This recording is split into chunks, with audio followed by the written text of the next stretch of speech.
பத்திரிகை மற்றும் ஊடக நண்பர்களுக்கு வணக்கம். திமுகவை பேசினா அண்ணாமலை கோவம் வருது. திமுகவோட கலைஞர் கருணாநிதியோட காயின் வெளியீட்டு ஃபங்க்ஷனுக்கு கூட்டணியில் இருக்கிற ராகுல் காந்தி அவங்கள எல்லாத்தையும் ஏன் கூப்பிடல, கூட்டணியில் இல்லாத கள்ள கூட்டணியில் இருக்கும் பாஜகவை ஏன் கூப்பிட்டீங்க அப்படிங்கிற ஒரு கேள்வியை எங்கள் பொதுச் செயலாளர் முன் வச்சார். அதே மாதிரி ஸ்டாலின் என்ன சொன்னார், இது மத்திய அரசு நடத்துகிற ஃபங்க்ஷனு, மாநில அரசு நடத்துகிற ஃபங்க்ஷன் இல்லை அப்படின்னு சொன்னதுக்கு, இல்லைப்பா எனக்கு வந்து அழைப்பதில்லை, மாநில அரசு லோகோ போட்டு மாநில அரசு ஃபங்க்ஷன் தான் வந்துச்சு அப்படின்னு சொன்னார். இதுதான் நடந்தது. இங்கே யாரும் பாஜகவின் தலைவரை பற்றியோ பாஜகவை பற்றியோ அண்ணாமலை பற்றியோலாம் யாரும் கண்டுக்கவும் இல்லை, சீண்டவும் இல்லை, பேசவும் இல்லை, ஒரு ஆளாக மதிக்கவும் இல்லை. இது நடந்தப்போ அவரே உள்ளே வர்றார். அண்ணாமலை உள்ளே வந்து என்ன சொல்கிறாரு, அறிவுஜீவி, உலகத்தின் அரசியல் ஞானம் அனைத்தையும் தெரிந்தவர் என்ன சொல்கிறாரு, எம்ஜிஆரோட புகழ் இங்கே கும்மிடி பூண்டியோடு சுருக்கிட்டீங்க. இப்போ பாருங்கள், கருணாநிதிக்கு அங்கேருந்து கொண்டு வந்து ராஜ்நாத் சிங் வந்தங்காட்டிக்கு ஜார்க்கண்ட் பேப்பரில் வரும், காஷ்மீர் பேப்பரில் வரும், எம்ஜிஆரோட புகழ் வந்து இங்கேயே சுருக்கிட்டு இங்கே மட்டும்தான் இருக்குது அப்படிங்கிறார். அண்ணாமலைக்கு நான் இந்த நேரத்தில் ஒரு பேர் கொடுக்கணும்னு விரும்புகிறேன். நான் இந்த அண்ணாமலை மாதிரி கோவப்பட்டு இமோஷன் ஆகி பதன்னு பேசுகிறதுலாம் நமக்கு வராது. நிதானமாக அறிவுபூர்வமாக பகுத்தறிவோடையே சொல்கிறேன், அண்ணாமலை ஒரு அரசியல் கோமாளி. ஏன்னா இந்த காயின் ரிலீஸ் பண்ணது எதுக்குன்னு அவருக்கு புரியல. புரட்சித் தலைவர் எம்ஜிஆர் வந்து பார்த்தீங்கன்னா உலகம் முழுவதும் இன்னைக்கும் பேசக்கூடிய ஒரு தலைவர். அவரை தெரியாத ஆட்களே கிடையாது. காஷ்மீர் என்ன, ஜார்க்கண்ட் என்ன, உலகம் முழுவதும், சிங்கப்பூர், மலேசியா, எந்த இடத்துல எடுத்தாலும் அவருக்கு ரசிகர்கள் ஏராளமானவர் இருக்காங்க. இவங்க என்னமோ வந்து எம்ஜிஆரை பற்றி இங்கே மத்திய அரசுலேருந்து ஒரு அமைச்சரை கூப்பிட்டு வந்து இங்கே நிறுத்தி ஒரு ஃபங்க்ஷன் நடத்தி அவரை பற்றி பேசினா உடனே எம்ஜிஆரை பற்றி இந்தியா பூரா போகும். அதுக்காக தான் காயின் ரிலீஸ் பண்ணி இருக்கிறாங்கங்கிறது அண்ணாமலையோட அறிவு கெட்டினது. அவ்வளோதான். உண்மையில் என்னன்னா, புரட்சி தலைவர் எம்ஜிஆருக்கு காயின் ரிலீஸ் பண்ணங்காட்டிக்கு மத்திய அரசுக்கு தான் பெருமை. எம்ஜிஆருக்கெல்லாம் இவங்க காயின் ரிலீஸ் பண்ணி ஒரு பெருமையெல்லாம் கொண்டு வரணுங்கிற அவசியம் கிடையாது. அவர் ஆல்ரெடி உலகத்தின் உச்சத்தின் புகழ் பெற்ற ஒரு தலைவர், இன்றும் மக்கள் மனசில் வாழ்ந்து கொண்டிருக்கிற ஒரு தலைவர்.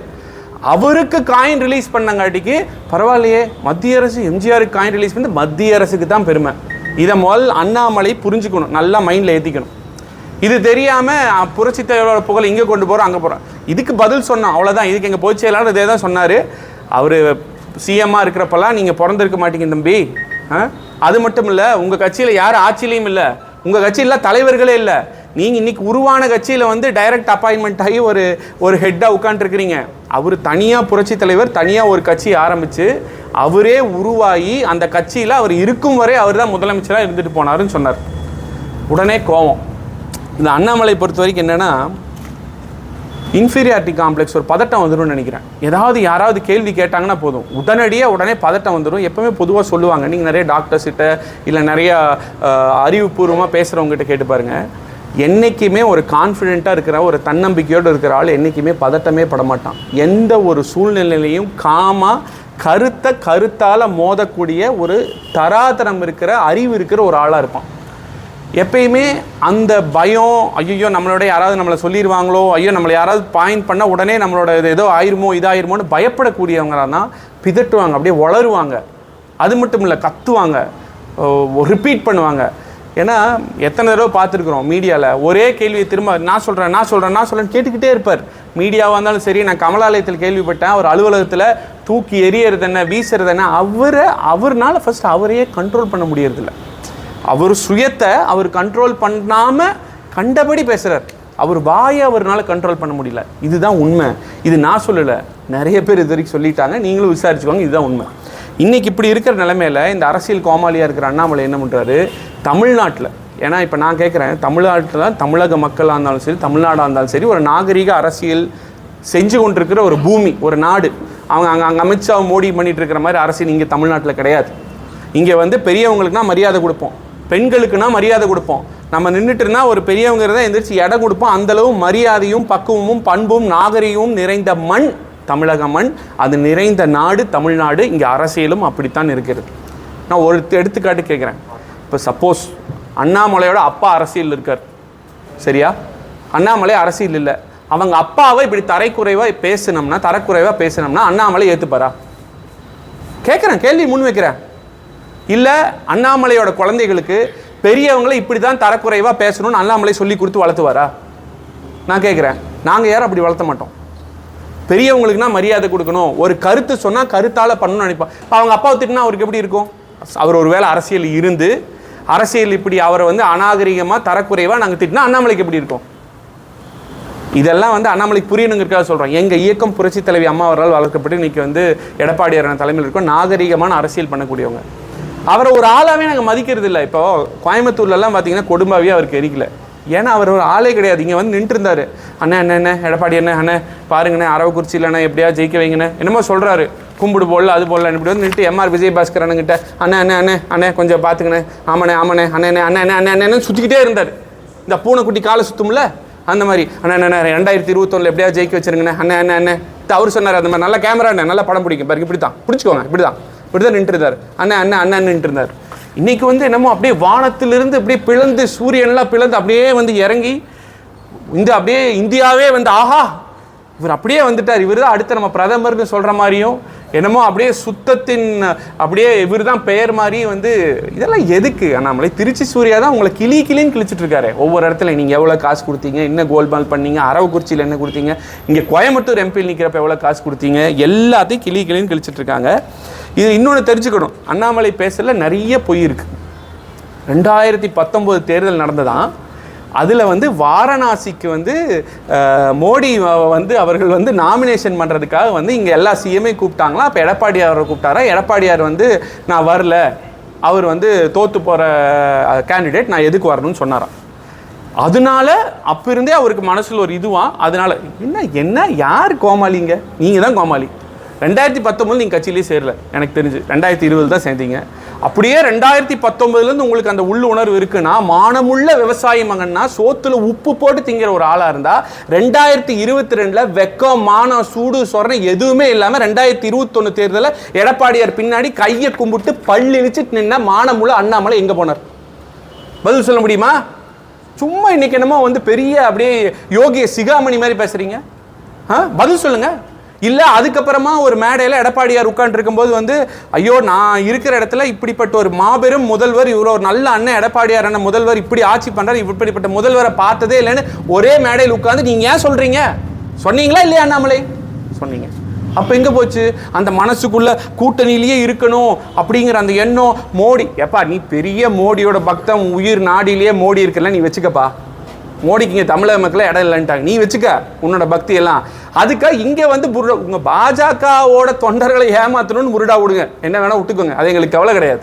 இந்த பொய் பித்தலாட்டெல்லாம் பண்ணிக்கோங்க, கவலை கிடையாது. இங்கே வந்துட்டு அதனால தான் நான் வந்து கூட்டணியில் இதெல்லாம் யார் நம்புற மாதிரி இருக்குது? நான் சொல்கிறேன் 2024 எடப்பாடியார் கூட்டணி வேணால் ஓடி போங்கன்னு சொன்னார். அதுக்கப்புறம் வந்து கெஞ்சிட்டு இருந்தீங்களா இல்லையா கூட்டணி வரேன்னு? அப்பேற்பட்ட இப்படியே 2019 வரலங்கிற அவ்வளோ கோவம் இருக்கிறாள் தான் ஏன் கெஞ்சுறீங்க? நான் கேட்குறேன், ஏன் கெஞ்சுறீங்க? கெஞ்ச வேண்டாமே. சரி, அதையெல்லாம் தாண்டி இப்போ சப்போஸ் 2024 கடவுள் பண்ணி எடப்பாடியார் வேண்டான்ட்டார், கூட்டணி இருந்தால் நீங்கள் பள்ளி இழிச்சிட்டு வந்து பின்னாடி தான் நின்று இருந்திருப்பீங்க அண்ணாமலை. உண்மை சொல்லுங்கள்.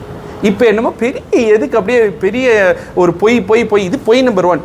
இன்னொன்று நான் சொல்கிறேன் கேட்டுக்கோங்க. 2வது பொய், கோ பேக் மோடி, பிளாக் பலூனில் மோடி, கருப்பு கொடை மோடி, இந்த மாதிரி திமுக தொடர்ந்து பண்ணிக்கிட்டே இருந்தது. பண்ணிச்சா இல்லையா? பண்ணிகிட்டு இருந்த திமுக, தொடர்ந்து பண்ணிகிட்டு இருக்க திமுக, அந்த திமுகவோட கூட்டணியில் இருக்கிற காங்கிரஸ், அந்த காங்கிரஸ்க்கு வேலை செய்கிறார் சுனில்னு ஒருத்தர். அவரை போய் நீங்கள் எதுக்கு ரகசியமாக 2 நாள் முன்னாடி லீலா பேலஸில் நைட்டில் போய் சந்திக்கிறீங்க? நீங்கள் தான் மோடி தான் உங்கள் ரத்தத்துலேயே இருக்கேன். மோடிக்காக மோடி வேட்புமனு தாக்கல் பண்ணுறக்கு ஒருத்தர் வரலன்னா ஒரு கூட்டணியே முறிக்கிறீங்களே, அவ கோபமாக இருக்கீங்களே, அப்புறம் எதுக்கு நீங்கள் போகிறீங்க?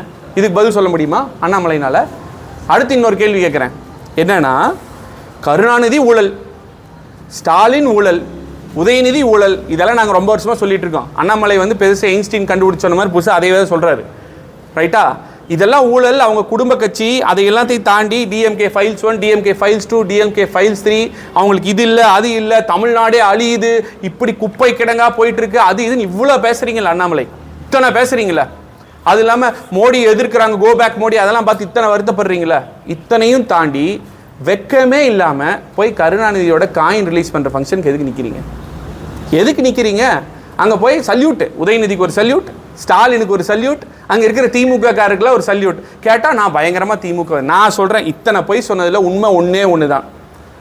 ரத்தத்திலையும் சதையிலும் உயிர் நாடியிலும் திமுகங்கிற தீய சக்தி தமிழ்நாட்டை அழிச்சிட்டு இருக்கு. தமிழ்நாட்டுக்கு அப்படி ஒரு கட்சி வேண்டான்னு நேருக்கு நேர் என்னைக்கும் இன்னைக்கும் எதிர்காலத்திலையும் எதிர்க்கிற ஒரே கட்சி அதிமுக மட்டும்தான். அந்த கட்சியோட தலைவர் இன்னைக்கு எடப்பாடியார் அவர்கள் மட்டும்தான். இதை எல்லாரும் நல்லா புரிஞ்சுக்கணும். இந்த அண்ணாமலை மாதிரி இரட்டை வேடம் பண்றவங்களாம் நீங்க இப்பதான் புரிஞ்சுக்கணும். ஏன்னா பிடிக்காதான் இவங்க ஊழலாம். அவங்க கேட்டால் என்ன பாரு, ஆங்கிலத்தில் ஒரு வார்த்தையை பயன்படுத்தார். என்ன பயன்படுத்தார் தெரியுங்களா? ஸ்டேட்மெண்ட்ஷிப்ங்க. அரசியல் நாகரீகம் கருதி நாங்கள் போய் நின்னோம். தமிழ்நாட்டு மக்களை அழிக்கிறான்னு சொல்கிற நீ, அவங்க ரைட்டா? தமிழ்நாடு மக்கள் கஷ்டப்படுறாங்கன்னு சொல்கிற, வேலை வாய்ப்பு இல்லாமல் இருக்காங்கன்னு சொல்கிற இளைஞர்கள், இது எல்லாத்துக்கும் காரணம் திமுக தான் சொல்கிற. ஆனால் அரசியல் நாகரீகம் கருதி அப்போ போய் அங்கே போய் நீ நின்று காயின் வெளியிடும் போது அங்கே நின்று அப்போ வேலை வாய்ப்பு இளைஞருக்கு போனால் பரவாயில்லையா அண்ணாமலை? இது எல்லாமே பொய் பொய் பொய் பொய். இப்போ 2 பொய் சொன்ன, 3வது இன்னொரு பொய் சொல்கிறேன் கேளுங்க. தொண்டன், சேவகன், விவசாயியின் மகன், 10 ஆண்டுகளாக அப்படியே சுத்தமாக பச்சை இங்கில் கையெழுத்து போட்ட ஒருத்தராமா. விவசாயி மகன் இங்கே அண்ணாமலையே விவசாய நிலத்தை சைட்டு போட்டு வித்துட்டு இருக்கிறார். உண்மையே இல்லையா? செலக்கரிச்சல் விற்கலையா? புளியகுளத்தில் எத்தனை இடத்துல விற்கிறாரு அவரே. அவங்க ஒய்ஃப் பேரில் கம்பெனி வச்சு அவரே சைட்டு போட்டு விவசாய நிலத்தை சைட்டு போட்டு விற்கிறார். கேட்டால் விவசாயி மகங்கிறார். இதுக்கு பதில் சொல்ல முடியுமா அண்ணாமலையினால்? அது மட்டும் இல்லை, க்ரஷர் நடத்துகிறாங்க. ஒரு க்ரஷர் இருந்தது 3 க்ரஷராக மாறிச்சு.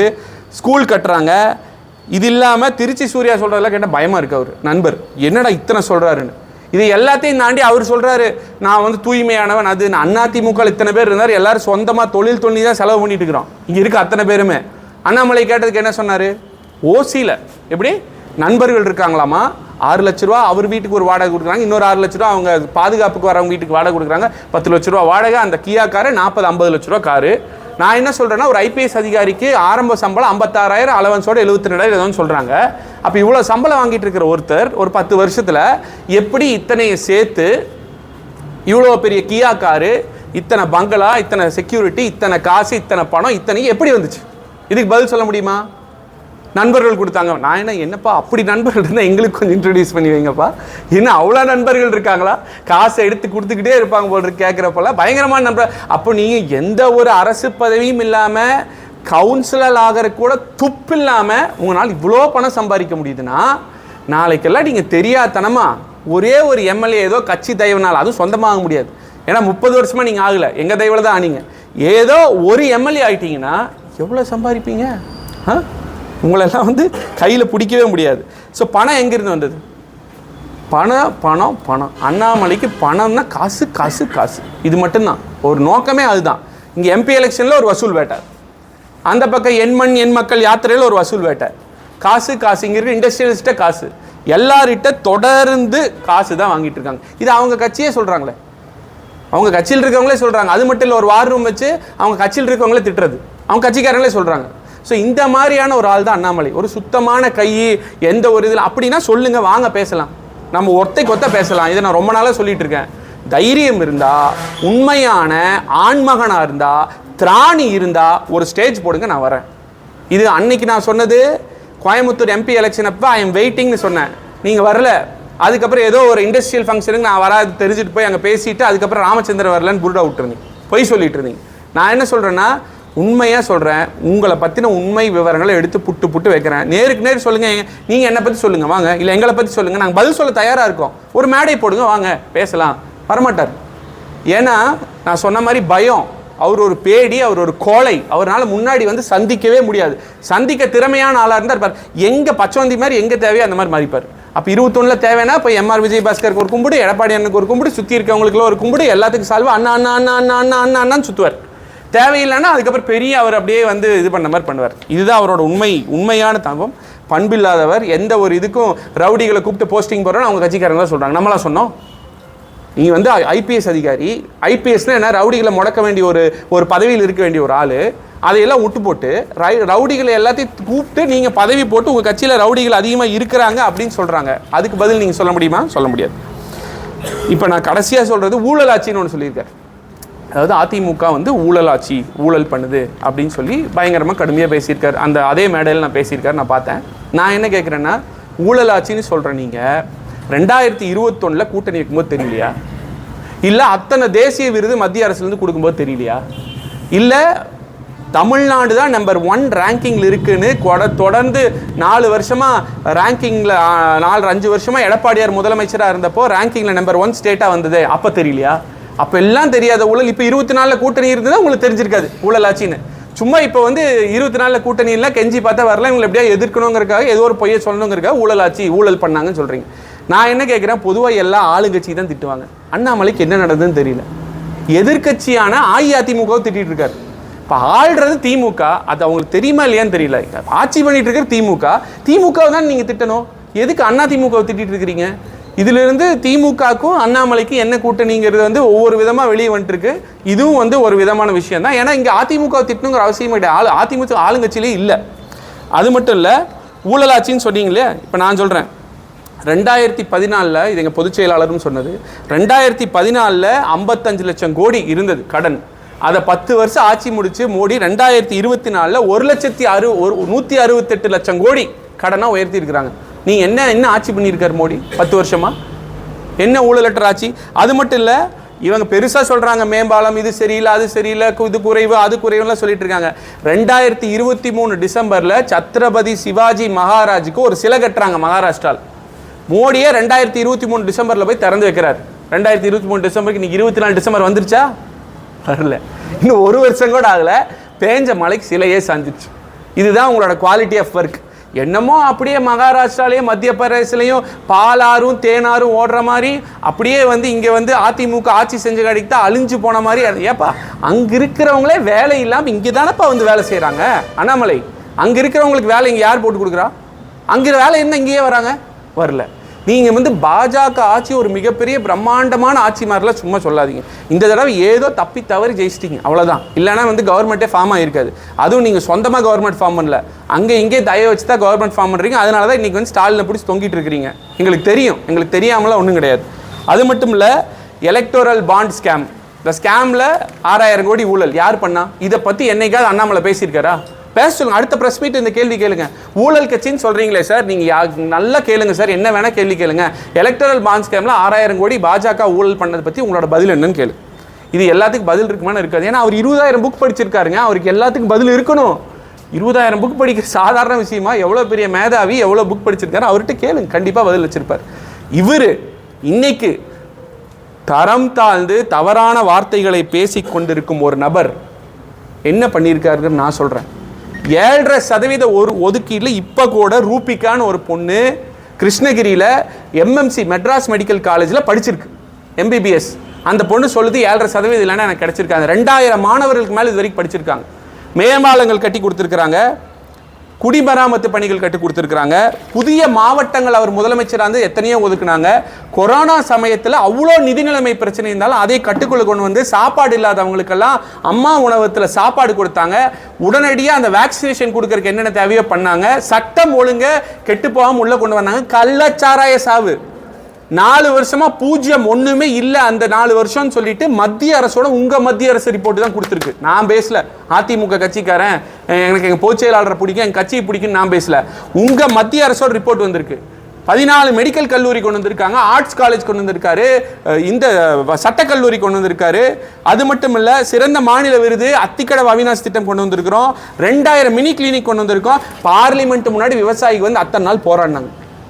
மோடியும் சரி மத்திய அரசாங்கம் சரி ஒன்றுமே பண்ணல. ஆனால் இந்த டெல்டா விவசாயிகள் போய் அப்ரோச் பண்ணால் டெல்டாவை பாதுகாக்கப்பட்ட வேளாண் மண்டலமாக உருவாக்கி காட்டுனது எடப்பாடியார் தான். இத்தனை பண்ணார் இவர். நீங்கள் இத்தனை பண்ண ஒருத்தரை யூடியூப் இன்ஃப்ளூயன்சராக இருந்துக்கிட்டு, அண்ணாமலையில் கட்சி தலைவர் கிடையாது, யூடியூப் இன்ஃப்ளூயன்சராக இருந்துக்கிட்டு கொஞ்சம் கூட வெக்கமான சூடு சொரணம் எதுவுமே இல்லாமல் ஒரே ஒரு கவுன்சிலர் கூட ஜெயிக்கிறதுக்கு துப்பு இல்லாமல் 30 ஆண்டு காலமாக எம்எல்ஏ ஜெயிக்காம எங்க தயவோட கெஞ்சி 4 எம்எல்ஏ தமிழ்நாட்டில் ஜெயிச்சுட்டு, அதுக்கப்புறம் இப்பவும் போன தடவை 2014 நீங்க தனியாக பிஜேபி நின்னப்ப வாங்கின வாக்கு வங்கி விட கம்மியாக வாக்கு வாங்கிட்டு இப்பேற்பட்ட 4.5 ஆண்டுகள் முதலமைச்சராக இருந்து சாதாரண ஆளாக இருந்து இன்னைக்கு இவ்வளோ பெரிய உயரத்துக்கு வந்து எம்எல்ஏ வந்து மந்திரியாக வந்து இத்தனை செய்து கொடுத்துருக்கிற ஒருத்தரை பற்றி கேள்வி கேட்கறதுக்கு என்ன துப்பு இருக்கு, திராணி இருக்கு அண்ணாமலை? நான் கேட்குறேன். ஒரே ஒரு செங்கல் நிறுத்தி வச்சிருப்பீங்களா தமிழ்நாட்டு மக்களுக்காக? இது வரைக்கும் நீட் நீங்க கொண்டு வந்ததுக்கு அவர் 7.5% சொல்யூஷன் அவர் கொடுத்தாரு. நீங்க பிரச்சனையை தவிர ஏதாவது ஒரு விஷயம் தமிழக மக்களுக்கு பண்ணியிருப்பீங்களா? பிஜேபி மண்ணில் அண்ணாமலை தலைவராகி 3 வருஷத்துக்கு மேலே ஆகுது. இப்போ வரைக்கும் ரெனியூவல் பீரியட் ஓடுதுன்னு சொல்லிட்டு இருக்காங்க. இப்போ வரைக்கும் ஏதாவது பண்ணியிருக்காரா? ஒன்றுமே கிடையாது, சுத்தமாக கிடையாது. இவ்வளோ பண்ணியுமே வந்து எடப்பாடியாரை தரக்குறைவாக பேசுகிறாருன்னா ஒன்று அண்ணாமலை அடிப்படை அரசியல் அறிவில்லாத கோமாளியாக இருக்கணும், இல்லைன்னா மனநலம் குன்றியவராக இருக்கணும். இதில் எந்த ஆள் அவருங்கிறது அவர் தான் முடிவு பண்ணிக்கணும். இது இப்படிலாம் சொன்னோம்னா இவங்களுக்கு புரியும். ஆனால் இவங்க பாஸ் 2 பேர் இருக்காங்க மேலே, மோடி அமித்ஷா, அவங்களுக்கு புரியாது. அவங்களுக்கு புரியறதுக்காக சொல்கிறேன். आप बोल रहे हैं ना आपका नेता अन्नामलई, वो नेता नहीं है, पक्का जोकर है, उसको कुछ नहीं पता है इधर तमिलनाडु में क्या चीज हो रहा है, ग्राउंड में पीपल क्या फील कर रहा है, वो सब कुछ नहीं पता है. सिर्फ बकवास बात करता है, एल्डर्स को रेस्पेक्ट नहीं करता है, कुछ भी बात करता है. मेरे को लग रहा है उसको कुछ प्रॉब्लम है दिमाग में, इसलिए ऐसे बात कर रहा है. जाके माइक, शायद माइक मिल रहा है मतलब हो गया, पक पक पक पक पक करता है. कुछ डेटा नहीं है, कुछ ग्राउंड रियलिटी नहीं है, कुछ भी बकवास करते, कुछ भी बात करते. पहले भी बीजेपी इधर नहीं था, तमिलनाडु में बीजेपी नहीं था पहले भी, अभी भी नहीं है. Annamalai cherry in the ice cake, इधर आके इतना बकवास करके, हाँ मैं बोल रहा हूँ, मैं चैलेंज कर रहा हूँ मोदी जी और अमित शाह जी, आपको चैलेंज कर रहा हूँ. आप कभी भी तमिलनाडु क्षेत्र से कभी भी आप जीत नहीं सकते.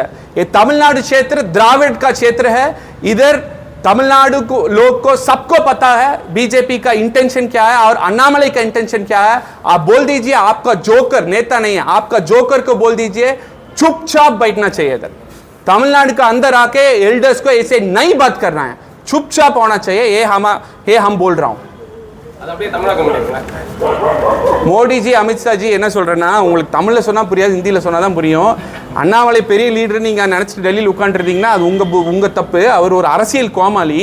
அவர் இங்கே வந்து அவருக்கு ஒரு பெரியவங்ககிட்ட எப்படி பேசணும், என்ன தேவை, மக்களோட மனநிலையை என்னன்னு ஒன்றும் தெரியாது. பிஜேபி முதலே தமிழ்நாட்டில் இல்லை, யார் தயவு இல்லைன்னா நீங்கள் ஜெயிக்க முடியாது. இப்போ அண்ணாமலை வந்ததுக்கப்புறம் இந்த கேக் மேலே செரி வைக்கிறதுன்னு சொல்லுவாங்க, அந்த மாதிரி இன்னும் சுத்தமாக தயவு இல்லாமல் தான் போயிட்டு இருக்கிறீங்க. ஒழுங்காக வாயை மூடிட்டு இருக்க சொல்லுங்க உங்கள் அண்ணாமலையை, எங்களுக்கும் பேச தெரியும், கொஞ்சம் அடக்கி வைங்கன்னு சொல்லியிருக்கேன். அவ்வளோதான், வேற ஒன்றும் இல்லை. இதை கேள்வி இருந்தால் கேளு. எடப்பாடி குறித்து தாங்கள் தெரிவித்த கருத்தை ஒருபோதும் நான் வந்து வாபஸ் வாங்க மாட்டேன், என்னுடைய கருத்து வந்து நிலையானது தான். ஆமாம், அவர் பெரிய அண்ணாமலை இதே மாதிரி தான் எலெக்ஷனும் சொன்னார். கொஞ்சம் கூட வெக்கமே இல்லாதவர், பொய் சொல்கிறதுக்கு கூச்சமே படாமல் வைக்கப்படுறது. எங்கள் அப்பா மூலமாக கோட்டா சீட்டு மூலமாக தான் நான் வந்தேன்னாரு. எங்கள் அப்பா இறந்தது அப்போது நான் 17 வயசு எனக்கு இருக்கும்போது, 18 வயசில் தான் வந்து நான் பிஇ சேர முடியும். அதை கேட்டதுக்கு என்ன சொன்னார், நான் சொன்னது நான் வாபஸ் வாங்க மாட்டேன். இதில் பெரிய கௌரவமா? பொய்யை சொல்லிட்டு நான் வாபஸ் வாங்க மாட்டேன்னு சொன்னால் பெரிய கௌரவமா? அது என்ன காமிக்குதுன்னா அவரோட பண்பை காமிக்குது. அவருக்கு தலைகணம் ரொம்ப அதிகங்க, ரொம்ப அகந்தை. நேற்று பேசினாரு மேடையில், அகந்தை, தலைகணம், திமிர், இது 3க்கும் பெயர் போனவர் அண்ணாமலை தான். ஏதோ ஒன்று தப்பு பண்ணால் நம்ம என்ன நினைப்போம், ஐயோ தெரியாமல் பண்ணிட்டேங்க, ஆமாம் நான் கூட தவறுதலாக நினச்சிட்டேன், ஆமாம் நான் சொன்னது தப்பு தான் அப்படின்னு சொல்லக்கூடிய பண்பு இருக்கிற வந்து அரசியலுக்கே லாய்க்குள்ள ஒரு ஆள். அப்புறம் திருப்ப வாங்க மாட்டேங்கிறாருன்னா அவர் அவ்வளோதான், அவரோட புத்தியும் தராதரமும் எண்ணமும் அவ்வளோதான்.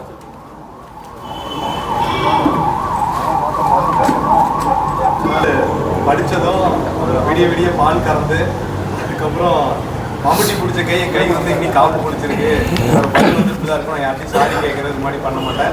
அதாவதுங்க, தமிழக மக்கள் எல்லாருக்கும் நான் ஒரு வேண்டுகோள், யாரெல்லாம் வந்து நான் பாவம் நான் கஷ்டப்பட்டேன், இப்படிப்பட்டேன் அப்படிப்பட்டேன்னு சொல்கிறாங்களோ அவங்கள நல்லா கவனிச்சு பாருங்க. இவர் வந்து விடிய படித்தாராமா. நாங்கள்லாம் என்ன டெய்லி நைட்டு தூங்கிட்டு அப்புறம் காலையிலேருந்து சும்மா போயிட்டு வந்தால் மார்க் எடுத்தோம். உலகத்திலேயே ஒரே ஐபிஎஸ் ஆஃபீஸர் தான் இருக்காரா? இல்லை இந்தியா தமிழகத்திலேயே ஒரே ஐபிஎஸ் ஆஃபீஸர் தான் இருக்காரா? மற்றவங்களாம் விடிய படிக்கல. இன்னைக்கு நான் உங்களோட பேசிட்டு இருக்கிறப்ப எத்தனையோ மாணவர்கள் உட்காந்து படிச்சுட்டு இருக்காங்க. அண்ணாமலைக்கு 78 ஏக்கர் பண்ணையார் மாதிரி அவ்வளோ பெரிய நிலம் இருந்தது. அப்பா அம்மா இத்தனை சொத்து பத்து இருந்து உட்காந்து ஜாலியாக எஸ்ஆர்வி ஸ்கூலில் படித்தார். அங்கே எவ்வளோ ஃபீஸ்ன்னு எல்லாருக்கும் தெரியும். அந்த ஃபீஸ் கட்டுறதும் தகுதியுள்ள ஒரு குடும்பமாக அப்பர் மிடில் கிளாஸாவது இருந்தால் மட்டும்தான் போக முடியும். என்னமோ ஒரு எப்போ பாரு நான் கஷ்டப்பட்ட மம்முட்டி, எத்தனை நாள் மம்முட்டி பிடிச்சேன் நான் சொல்கிறேன், சேலஞ்ச் அக்செப்டடான்னு கேளுங்க. 1 ஏக்கர் நிலம் நான் வர சொல்லுங்க, மம்முட்டி பிடிச்சி அவர் என்ன வேலை செய்கிறான்னு பார்த்துருவோம். சும்மா வாயில் மம்முட்டி பிடிச்ச அது பிடிச்சி இது பிடிச்சலாம் சொல்லலாம். இதெல்லாம் எதுக்குன்னா நான் பாவம் நான் ரொம்ப கஷ்டப்பட்டு உழைச்சி வந்தேன் அப்படி. எப்பா நீ வந்து படிக்க வைக்கிறதுக்கு அப்பா அம்மா இருந்து படித்து நல்ல சம்பளம் கிடச்சி ஐபிஎஸ்லேருந்து அதுக்கப்புறம் நீ வந்திருக்க ரைட்டா? காசு பணமெல்லாம் உங்களுக்கு பிரச்சனையே கிடையாது. இன்றைக்கி விடிய எல்லாரும் தான் படிச்சுட்டு இருக்காங்க. நீ வந்து நான் பாவான்னு காமிக்கிறதுக்காக பொய்யா சொல்கிறேன். இப்போ நான் சொல்கிறேன், உங்கள் ஸ்டோரியில் ஒரு ஸ்டோரியே இல்லை. இந்த மாதிரி 100 கதைகளில் 1000 கதைகள் உண்மை கதைகள் இருக்குது. உண்மையாலுமே கஷ்டப்பட்டவங்க. ஒரு புரோட்டா மாஸ்டரோட பொண்ணு கலெக்டர் ஆயிருக்கு, அது உண்மை. அதை நீங்கள் பாராட்டணும். இங்கே ஒன்றுமே இல்லாமல் சும்மா நான் பாவம் மம்முட்டி பிடிச்சி அதை பிடிச்சிட்டு போக வேண்டியதான். கொஞ்ச நாள் கழிச்சு அப்படி தான் பண்ணணும். மம்முட்டி பிடிச்சிட்டு விவசாயம் தான் பார்க்கணும். யார் ஒரு ஜெயிச்சிட முடியுமா? நான் சொல்கிறேன், சேலஞ்ச் பண்ணுறேன், ஜெயிக்க சொல்லுங்கள். இன்றைக்கி என்னமோ வந்து அவர் வந்ததுக்கப்புறம் ஜெயிச்ச மாதிரி அப்படி இப்படி சொல்லிட்டு இருக்காரு. என்ன ஜெயிச்சிருக்கு? சிபி ராதாகிருஷ்ணன் வாங்கின ஓட்டு கூட வாங்கலை. என் மக்கள் யாத்திரை இது அது இத்தனை கோல்மால் பண்ணி இத்தனை பண்ணி காசு பணம் 150 கோடி செலவு பண்ணி இத்தனை வசூல் பண்ணி அதை விட 1/2% கம்மியாக தான் ஓட்டு வாங்கியிருக்காரு. என்ன பேசுகிறாரு? இப்போ எடப்பாடியை ஒரு விமர்சனம் பண்ணி அதை வந்து இப்போ ஒரு கையில் தூக்கிக்கிற காரணம் என்னவா இருக்குன்னு நினைக்கிறேன்? Annamalai is an attention seeker. இப்போ நம்ம வீட்டில் பார்த்தீங்கன்னா குழந்தைகள்லாம் இருக்கும், சின்ன குழந்தைங்க, 2 வயசு 3 வயசு குழந்தைங்க. பெரியவங்களாம் ஏதோ முக்கியமாக சீரியஸாக பேசிகிட்டு இருந்தால் அவங்கள கவனிக்கலான்னு என்ன பண்ணுன்னா உடனே ஏதோ தூக்கி வீசும், இல்லைன்னா கீழே விழுந்துட்டு கையை காலாட்டிட்டு அழுகும், இல்லைனா பேன்னு கத்தும். உடனே நம்ம என்ன பண்ணுவோம், சரி ஓகே ஒன்றும் பண்ணாத, இப்போ நான் பண்ணிகிட்டு இருக்கிறதுல அதான் சரி அண்ணாமலை ஓகே ரைட் ஓகே ஒன்றும் பண்ணாத, சரி நீ இருக்கிறது எங்களுக்கு தெரியுது, நீ இரு அப்படிங்கிற மாதிரி தான். ஏன்னா அவருக்கு அட்ரஸ் இல்லைங்க. இப்போ இன்னைக்கு மீடியாவில் அவரை பற்றி பேசலை, என்ன பண்ணுவார் அவர்? காலையில் ஆனால் அவருக்கு பைத்தியம் முடிச்சிருது. காலையில் ஆனால் இப்போ அடுத்த ஃபியூச்சர் என்னன்னு தெரியல. இப்போ வந்து அடுத்து ரெனியூ பண்ணுவாங்களா இல்லையான்னு தெரியல. அது ஒரு சைடு போயிட்டு இருக்குது. 3 மாதம் லண்டன் போகிறாரு.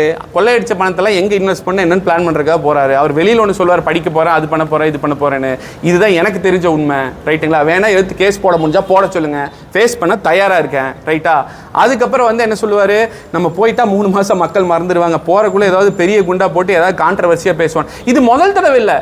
அறிஞர் அண்ணாவை பற்றி பேசுறதுக்கு அண்ணாமலை தகுதி இருக்கா? அறிஞர் அண்ணாவை பற்றி பேசினார், புரட்சி தலைவி அம்மாவை பற்றி பேசினார், இன்னைக்கு எடப்பாடியாரை பற்றி பேசுறாரு. பிரஸ் மீடியா உங்களை எத்தனை பேர் எப்படி பேசியிருக்காரு?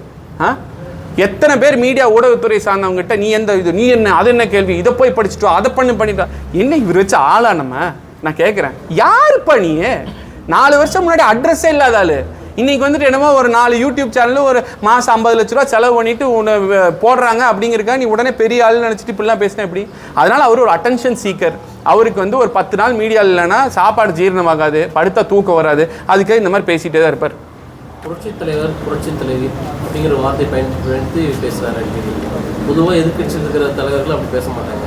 ஆனால் அவங்க நாடாளுமன்ற தேர்தல் உட்பட அவங்களுடைய லீடர் உட்பட எல்லாருமே தொடர்ந்து ஏடிஎம்கேயோட லீடர்ஸை வந்து ப்ரொஜெக்ட் பண்ணியிருந்தாங்க. இவரும் ஸ்டேஜில் பேசியிருக்காரு. அதாவதுங்க இன்னைக்கு பொறுத்த வரைக்கும் தமிழ்நாட்டில் புரட்சி தலைவர் புரட்சி தலைவி இவங்க 2 பேர்த்த பயன்படுத்தாமல் யாருமே அரசியல் பண்ண முடியாது. இதுக்கு எடுத்துக்காட்டு தான் இது எங்கள் பொதுச் செயலாளர் அவர்களும் சொல்லியிருக்காரு. இதுக்கு எடுத்துக்காட்டு தான் அது. அவங்க இவ்வளோ பேசுகிறாங்களே, அதையெல்லாம் ஃபோட்டோவெல்லாம் எடுத்துகிட்டு தைரியம் தான் தமிழ்நாட்டுக்குள்ள வர சொல்லுங்கள். அவங்க என்ன, அவர் சர்வாக்கர் இருக்கார், அவங்க ஆர்எஸ்எஸ்ல இருக்காங்க, அவங்க தலைவர்கள்லாம் இருக்காங்களே, வந்து போட்டு அவங்க ஃபோட்டோ போட்டு இங்கே ஓட்டு கேட்க சொல்லுங்கள். எத்தனை பேர் ஓட்டு போடுறாங்கன்னு பார்ப்போம். ஏன்னா புரட்சி தலைவராக இருந்தாலும் புரட்சி தலைவராக இருந்தாலும் இப்போ நான் சொன்னேன்ல, மடிக்கணினியாக இருக்கட்டும், இது சின்ன சின்ன திட்டங்களாக இருக்கட்டும், தேவையான திட்டங்களாக கொடுத்து மக்களோட மனதை டச் பண்ணியிருக்கிறாங்க. அந்தளவு அவங்களுக்கு டீப்பாக போயிருக்காங்க. அவங்க பேர் சொல்லாமல் இன்றைக்கி யாருமே தமிழ்நாட்டில் அரசியல் பண்ண முடியாது. இப்போ புதுசாக வந்து எல்லா கட்சியும் அவங்க பேர் சொல்லாமல் யாருமே இல்லையே. பெரியார் இருக்காங்க, அண்ணா இருக்காங்க, அவங்க எல்லாமே அந்த வழியில் இருக்கும்போது அந்த புரட்சி தலைவர் புரட்சி தலைவின்னு சொல்லிட்டு ஏடிஎம்கே லீடர்ஸ் மட்டும் டார்கெட் பண்ணுறது, அந்த கரிஸ்மேட்டிக் ஃபேஸ் கீழே இருக்கக்கூடிய கேடர்ஸ் இழுக்க பார்க்குறாங்களா? நான் ஒன்று சொல்கிறேன் பாருங்க, முடிஞ்சால் பிஜேபியில் இருக்க கேடர்ஸை அவங்களை காப்பாற்றிக்க சொல்லுங்கள், சரிங்களா? எங்களோட கேடர்ஸை ஒருத்தர் கூட அவங்க எடுக்க முடியாது, வாய்ப்பே கிடையாது. ஏன்னா இது திராவிட மண், புரட்சி தலைவரால் வளர்க்கப்பட்டு புரட்சி தலைவரால் வளர்க்கப்பட்டு இன்றைக்கி எடப்பாடியார் தலைமையில் நாங்கள் எல்லோரும் சிங்கம் மாதிரி இருக்கோம். அதனால் எங்களிலேருந்து ஒரு ஒரு ஒரு சின்ன இழையை கூட அவங்களால எடுக்க முடியாது.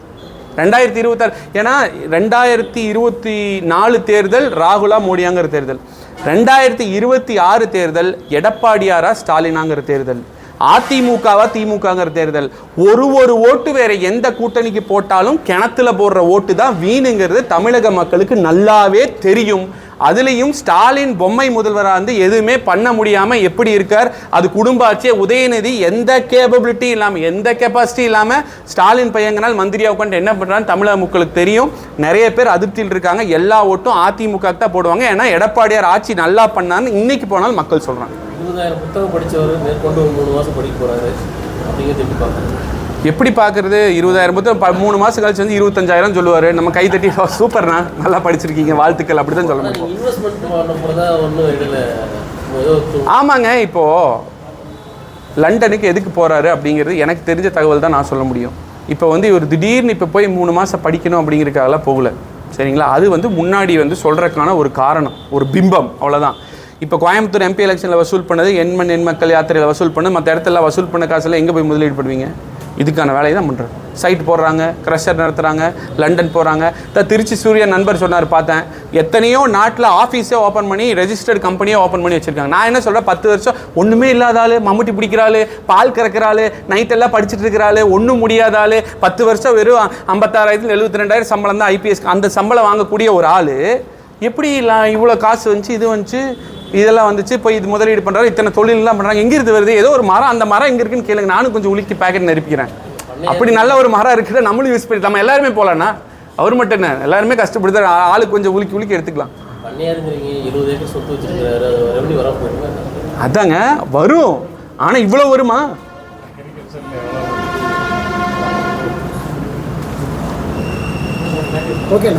நன்றி. அண்ணா இதுக்கு முன்னாடியே நிறைய டைம் போயிட்டு வந்தாங்கண்ணா.